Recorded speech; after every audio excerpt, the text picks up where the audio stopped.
Hi, I'm Nick Maselli. At TD Bank, we believe all citizens need to be informed about the important financial issues that affect their daily lives. That's why we're proud to support programming produced by the Caucus Educational Corporation and their partners in public television. This special edition of One-on-One with Steve Adubato is brought to you from the Tisch WNET studios at Lincoln Center. Funding has been provided by Holy Name Medical Center in Teaneck, New Jersey. Healing begins here. Berkeley College, TD Bank, Rowan University, educating New Jersey leaders, partnering with New Jersey businesses, transforming New Jersey's future. New Jersey Resources, Fedway Associates, and by Gary's Wine and Marketplace, creating an individual shopping experience for every guest. Promotional support provided by NJ.com, Small News, Big News, True Jersey, and by the New Jersey Chamber of Commerce, the statewide voice of business in New Jersey. This is One-on-One. I'm an equal American just like you are. The jobs of tomorrow are not the jobs of yesterday. Look at this. You got this? Here it is, man. Look at that. Life without dance is boring. When you first heard that they were doing Charlie Rose and Gayle King, didn't you go, what? Do you enjoy talking politics? No. People call me because they feel nobody's paying attention. Our culture, I don't think, has ever been tested the way it's being tested right now. Such a good question. High five. Hi, this is Steve Adubato. Welcome to the Tisch WNET studio here at 66 in Broadway. It's my honor and pleasure to welcome a good friend, Dr. Jeanne Zaino, who is a senior analyst, Appliedtechonomics, professor of political science at Iona College in beautiful New Rochelle, That's right. New York. How you doing? I'm good. How are you? Thank you so much for having me. It's thrilling. It's a beautiful studio. Isn't it great? It's awesome. What a view. And you've been in a few studios. A few. Yeah. Just a few. I've seen you in a few. Yeah, well, we work. Here's the thing. We've also worked together in a couple of different studios.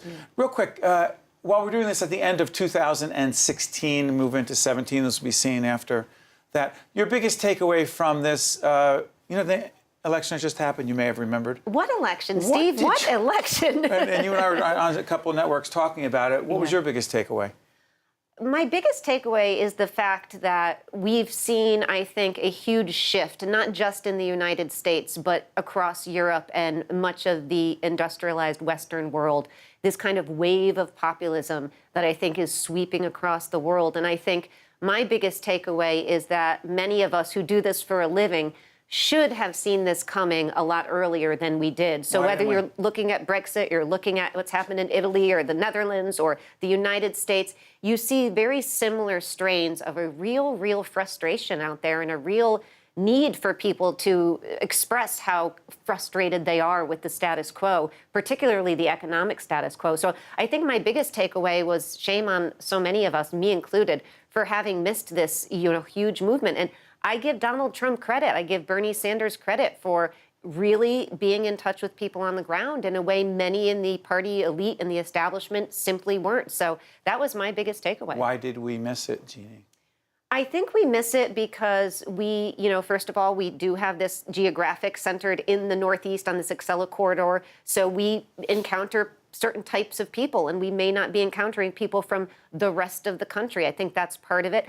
I think also we miss it because there has been an economic recovery, but it's been so uneven. And I think we've missed those people for whom the recovery has never come to fruition. And so, you say, oh, you look at the job numbers, right? Since Obama took office, they've improved dramatically. And to his credit.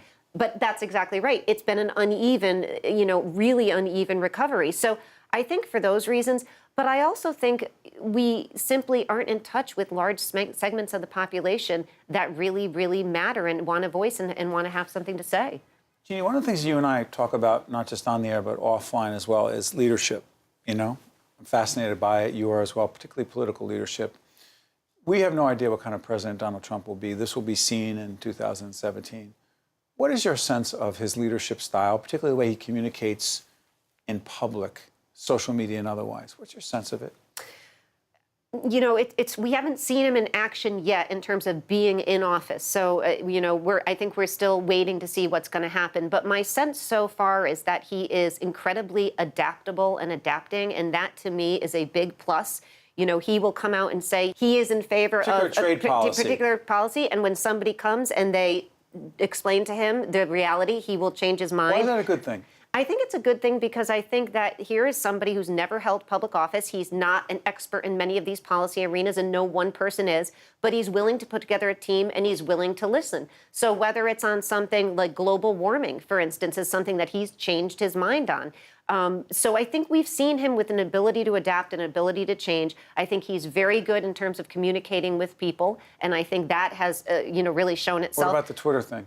The Twitter Does it concern you at all? It does concern me because I think once he gets into office, he's going to have to be careful as to what he is saying and what those messages portend to people. But I think a good deal is going to have to do with his administration, the people around him who can clarify what he means. But, you know, this is uncharted territory. We've never had a president on Twitter in the way he is. So this is new for all of us, and I think we're going to have to see how this plays out. So I really think it's an open question what kind of leader he's going to be. And I think a big question is how much is he going to enjoy it? I have to say, so far, he seems like he's enjoying it. And I think enjoying it is a big part of the job. You have to want to do a job like that. And he seems to be enjoying it enormously. Play this out a little bit more. The mood of the country, how divided we are. The whole thing about Hillary Clinton winning the popular vote and Donald Trump clearly winning the Electoral College by a lot. Yeah. Talk to us about how divided we are and along what lines and why it matters. I don't think we've ever seen, at least in my lifetime, a division to this extreme. This is, you know, as you mentioned, we don't have elections often in this country where you have a popular vote winner lose the Electoral College. We had it in 2000, was the first time in over 100 years, and then we have it again with Gore and Bush in 2016. And that speaks to how divided the country is. And you can just look at the polling numbers. I know the polls have gotten a lot of flack, but they're also really clear on these divisions. And so I think we are incredibly divided. But I think one thing that does unite us is our real frustration with what has not been happening in Washington. And that is where I think the focus needs to be. It's not a surprise to me. I mean, his election was a surprise to me, but it's not a surprise to me that people are this frustrated when you look at what Washington has not tackled in the last 10, 20 years. And this is not about Barack Obama or George W. Bush by any stretch of the imagination. This is about our government almost grinding to a halt. You look at things like the Sandy Hook shooting and the fact that you have 90% of the public supporting common sense gun reform, and yet they haven't been able to move on it. You look at something like the Zika virus. Most people say, yes, we should do what we can to make sure we address this fundamental health crisis. Very hard for them to get that going on that. You look at, you know, the shutting down of the government, the number of times it did in the last 5 years. That's where I think people are united, that we need a government that works. And until and unless we get that, I think you're going to see this incredible frustration. Jeanne, respectfully, along those lines, in terms of bringing the country together, right? What do you see in Donald Trump that causes you to say he has the skills, the tools, and the temperament, the demeanor, to bring people together, not just simply remind people that he won and won bigly, or big league, I'm not sure what word he uses. I get confused. You said that very well. I'm not sure. And also, as we do this program, he actually tweeted recently that he also is convinced he won the popular vote because millions of people voted illegally. I'm not sure what the evidence is for that. There's no evidence. Well, I'm not going to go back and talk about that, but here's my point. What does that have to do with bringing the country together? It's a loaded question, I know, but if the spirit is to bring the country together, what do you see in Donald Trump to do that? I don't think we've seen anything yet that shows or suggests that he's going to be able to unite the country, and I think that's a real concern. My point was, the one positive I see is that we have a Republican in the White House and Republicans in Congress, which means, and I'm not saying that I would have voted this way, but which means that at least if they can come together, which is more likely than a Democrat in the White House and Republicans in Congress, the government can start moving forward and things will get done. Jeanne, I'm so sorry for interrupting, but what does that have to do with bringing the country together? Because I do believe that if the government starts moving on policy issues, that may be a way forward. I mean, get stuff done. Get stuff done. What about if the stuff that gets done, devil's advocate, what about if the stuff that gets done causes a greater rift for those who feel they are not benefiting from those things that get done. Then we're going to be as divided as we are now, if not more. And I think that's where we have to wait and see what they actually do. It's very difficult to pass policy in this country, even though it's a unified Republican government in this 2017, that is, going to be as extreme, I think, as many people feel. He can certainly appoint very conservative Supreme Court justices. They probably have the numbers on the Senate to get those confirmed. So those things can certainly divide people. I think we have to take a wait-and-see attitude. But to your point, we don't know what they're going to do. But there's many people who feel you've got to do something because so little has gotten done. Let me ask you this about Hillary Clinton. What was it about her, in looking back? What was it about her that, yes, she did win the popular vote, but she did not win this election in 2016. And so many people thought that this was her election to win. What was it about her that failed so clearly, politically?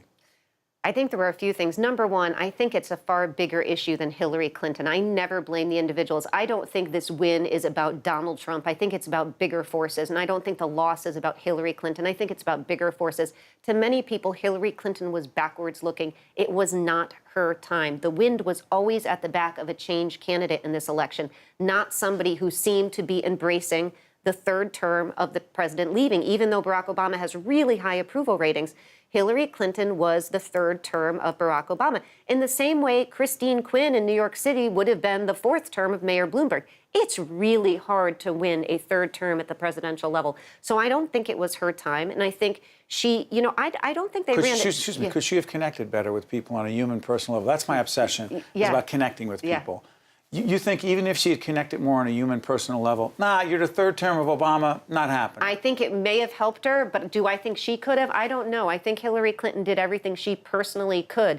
I think she would have been stronger had she been talking about the economics. And that's where I think they had a real problem. The economic message was absent. You are smart. Thank you, thoughtful. Steve Adubato. I like to say your last name. Or I like to say Appliedtechonomics. Yeah, it's a great name, right? Dr. Jeanne Zaino, senior analyst, Appliedtechonomics. I said it wrong the first time, I apologize.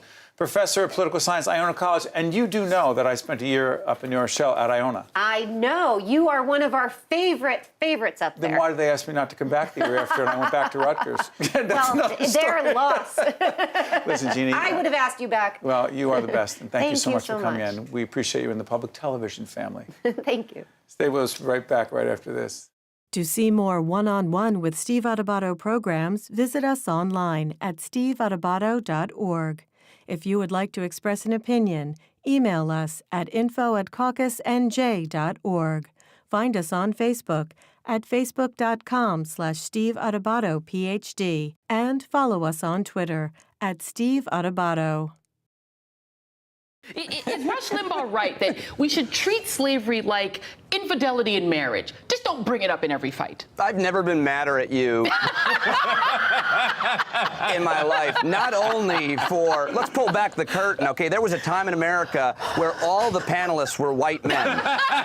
Now we've got 3 black folks in one studio. Let's just pull back the curtain. I'm right around the corner.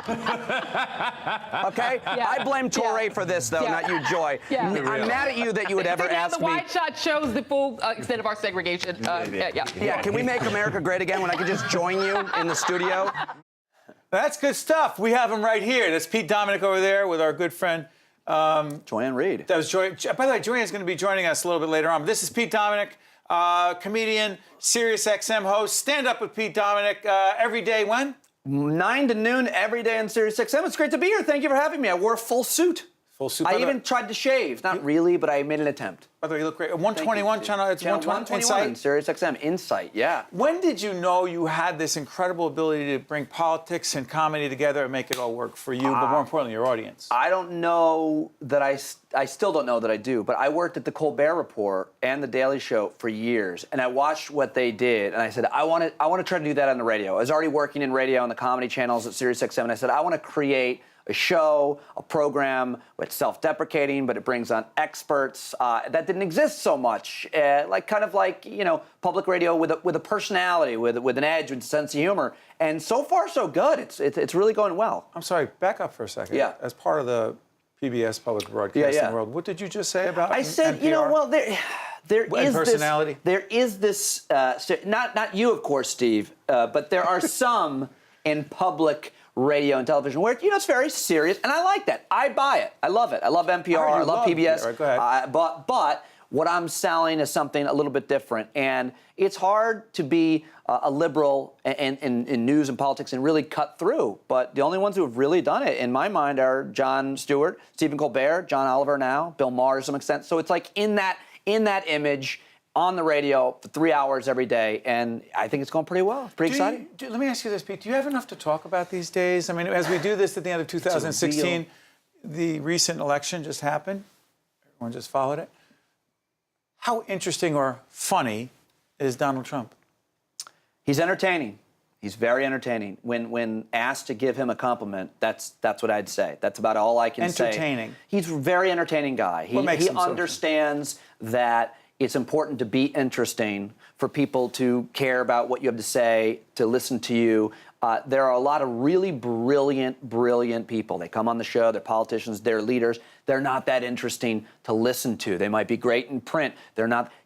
Donald Trump was great on The Apprentice, and he's great at a rally. He's great at an interview. He doesn't know anything. He's not. He's certainly not curious. A lot of people say he's curious. He listens to people. I don't buy it at all. But he knows how to keep an audience, not unlike a stand-up comedian like myself. Like, he knows how to move along when it's getting boring. He knows how to tell a story. He's good at that. That's not what we should look for in a leader or even a mayor, because you have to understand. That's a good quality to have to some extent, but you also have to understand public policy. You have to understand trying to bring folks together. You have to actually be curious. That's a really important quality for someone that I think, in my opinion, the people who are the most intellectual are also the most curious. People who raise their hand in class. That kid, that's who's the smartest person in the room. Donald Trump seems to think he knows more than everybody, and I firmly believe that he actually believes that. But he doesn't have most of the qualities that anybody that work in public service should have, in my humble opinion. Sorry for being so public television oriented for you people. Daniel Goldman calls it emotional intelligence. Yes. Being so thoughtful and introspective. You don't see that in our, right now, President-elect, soon to be the president. When you see this will be the president, that ability to be introspective, look at yourself and say, hey, what could I have done better, differently? Let me take a close look at myself. You don't see that in Donald Trump. I love that you bring up his work. I'm a big fan. Emotional intelligence. Yes. You're being sarcastic with me, Steve. I'm not. You are, because you don't think that Donald Trump has emotional intelligence, and I don't either. I only ask the questions. I don't express an opinion on public broadcasting. I'm insinuating.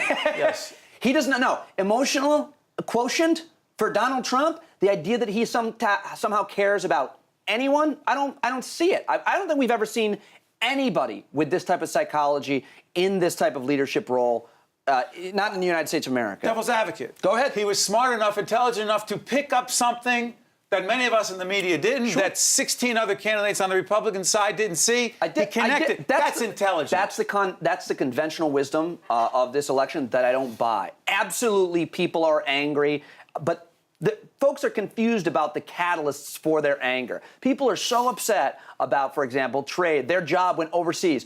No, it didn't. Most of your jobs did not leave this country. Most of them, certainly in some sectors, they went to robots. But people don't know that. People don't know that automation is the reason why certain manufacturing is. They don't know that. They don't pay attention to these things day to day.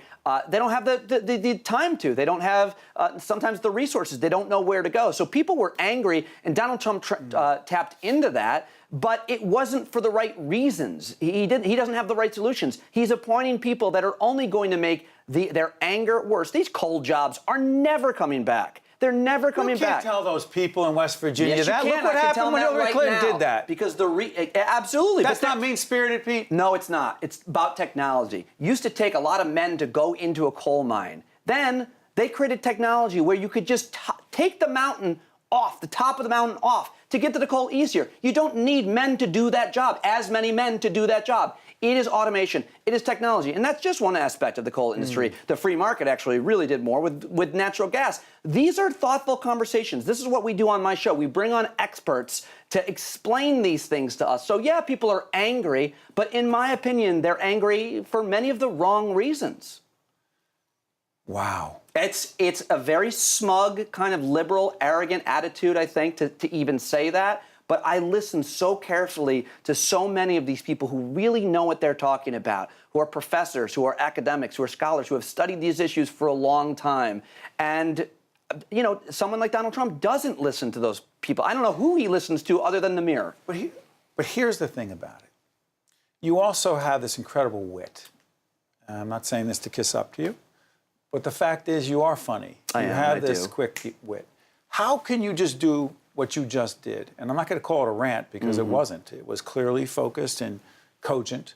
Yeah, I was reading off cue cards. I could clearly tell that. Yeah, and then turn around and combine the humor in that with such serious stakes for so many. That is the art form that I'm trying to figure out. It is a difficult challenge, especially with such serious issues. But when you come up as a stand-up comedian, you understand the rules of the game, and the rules are as long as it's funny, it doesn't matter how serious of an issue, how awful of a story that you're telling, if you can find the funny in that. And for sure, we don't do that at every minute of my program or even always every hour, but we try to find levity. We try to do highs and lows and draw people in to fight the apathy that exists in so many communities and so much of this country, to try to bring people in, to try to entertain them while informing them. I wish that didn't have to be that way. I wish everybody read at least the A1 section of major newspapers in the country, but they don't. They watch TV, they listen to the radio, and so we're trying to bring that to them. You mind if I show this clip, you, Minnie Driver? Please show this clip with Minnie Driver and I, Steve. Does it need a setup? I think it's pretty self-explanatory. This was a great moment for the show, and I think very helpful. Then that's a good enough setup for me. Let's go to the clip.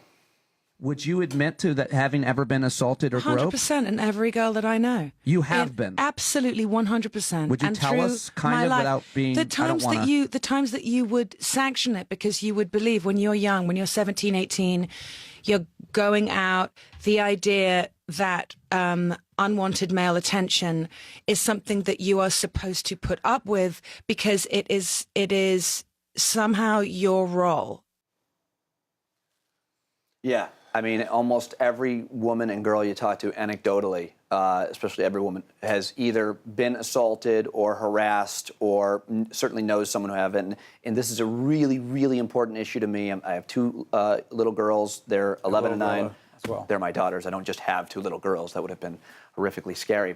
And so I advocate for them. I think about their lives and what they're going through. And I've changed as a man from being a guy who objectified women as a kind of a vessel to be conquered to advocating for them and to understanding what it's like to live in their skin every day, as well as people of color, other categories of humanity that I don't necessarily belong to as a straight white man. I try to advocate for them. I firmly believe that the standard you walk past is the standard you accept. If you see someone being treated a certain way, you've got to try to say something. Of course, you choose your battles, but I have heard so many stories, horror stories from women and girls and adolescents about their treatment. And it is an epidemic on campus and in the military, sexual harassment and rape and so on. And it's an issue that needs to be discussed, and to have a celebrity as big as Minnie Driver to be honest on the air with you about how she had been sexually assaulted, I think that does a good service. And more celebrities, I'm on the side of more celebrities speaking out about their own